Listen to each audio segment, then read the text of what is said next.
Hey guys, it's Brad from Earlywood here, trying to answer a question that we get fairly often.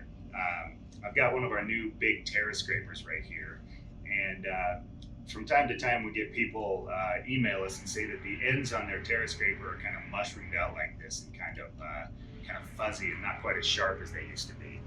Um, I've never really had this problem too much with my terrace scrapers, but I know it happens. And this one was used by my kids the other day, assuming they were cooking in cast iron or something like that.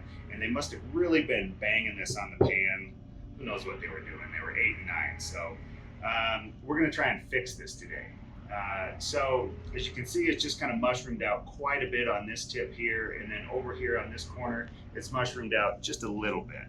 So we've got a couple options here. We've got the Scotch-Brite pad that you got with your order. We've got sandpaper. This happens to be 80 grit, but that's only because that's all I can find downstairs. And then we've got a razor blade if it really comes down to that. So we're going to start with the least aggressive solution here first, which is the Scotch-Brite pad, which is kind of like a fabric-y sandpaper, really.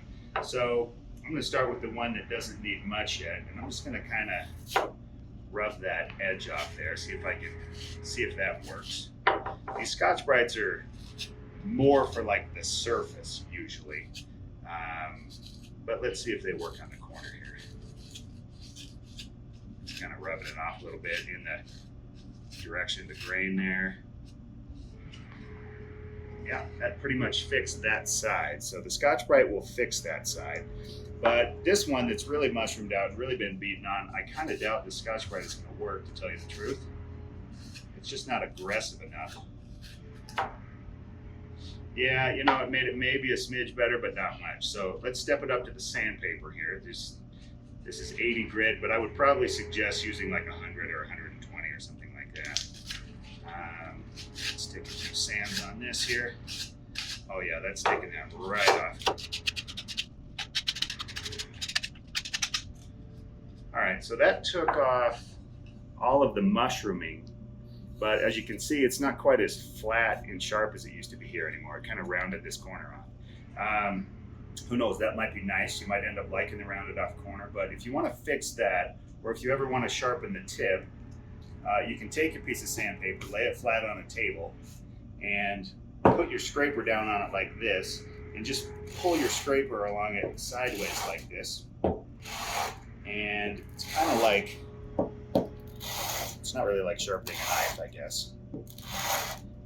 So what this will do is just shorten the whole thing just by the tiniest little bit, but as you do it, it gives you a nice sharp edge here. You might want to knock those edges down just a smidge so they're not too sharp.